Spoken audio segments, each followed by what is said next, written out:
lagyan ng settings is comments. And click mo yung comments, and after under comments, click mo yung general. Alright? And then, pag nakita mo na to, i-on mo tong all comments. Yan. So, on mo lang yan. And then, ano pa ba yung mga dapat nating i-on dito? Auto-reply when customer comment. So, basically, ang ginagawa nito kapag in-on mo to, kapag may nag-comment sa bawat post ng page mo, automatically, mayroon siyang magre-response. So mamaya makikita natin kung paano siya i-set up. And then, i-on mo rin tong auto inbox when customer comment. So meaning to say, kapag may nag-comment, automatically may magsisend na message sa inbox nung nag-comment. So kailangan naka-on pareho yan. Okay? Alright, and then next is only when customer comment for the first time. So hindi na natin gagalawin yan. But, eto, hanapin mo tong auto like comment. So kailangan mo ring i-on yan. Okay, so ang ginagawa naman itong auto-like comment, once na may nag-comment sa post mo, sa page mo, automatically nilalike ng ating Bootcake, no? Para hindi na natin manual i-like pa yung mga comments nila. And then, alright, ayan, so next is set up auto-reply. Prioritize auto-reply with setup of each post instead of keywords. Auto-reply according to the configuration of each post. So, kailangan mo lang gawin, gawa tayo ng reply na i-reply ni Bootcake doon sa bawat customer na magko-comment sa page mo. No? Alright, so all you have to do is, yan. So, kailangan mong gawin is i-click itong content of the default comment.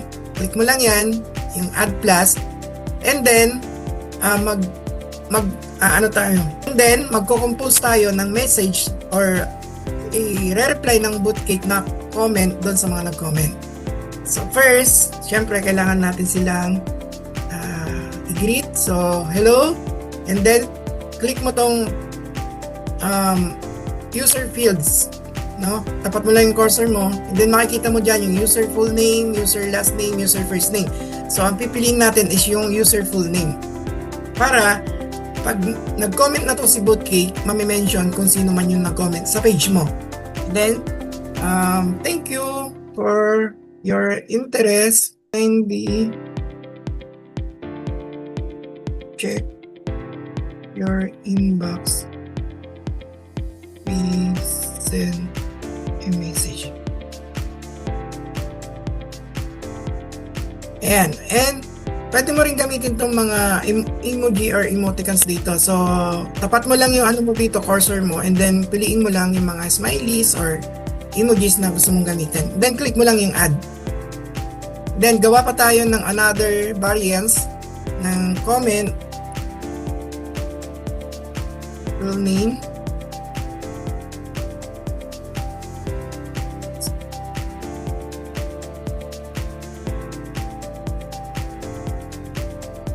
Send a message to your inbox.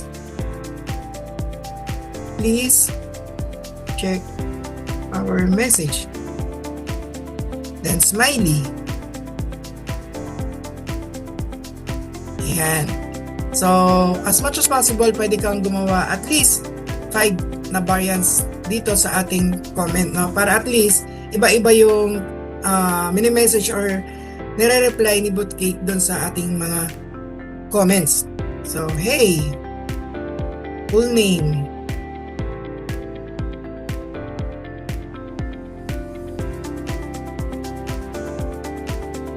For your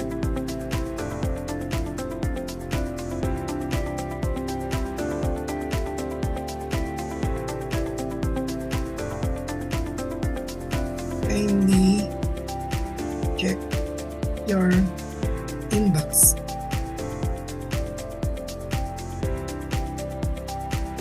Ayan. So basically, meron na tayong nagawang tatlong variants ng message or comment para mag-i-reply ni Bootcake doon sa ating mga customer na nagko-comment sa ating post sa page natin. Then after that, all you have to do is click the automatic inbox configuration. So, click mo lang yung add comment. Okay? And then, dito sa message, compose ka lang ng message dito kung ano yung gusto mong sabihin, or all you have to do is welcome them in your page. So that's, for example, hi, then use this system field, first name, hi, welcome to our page,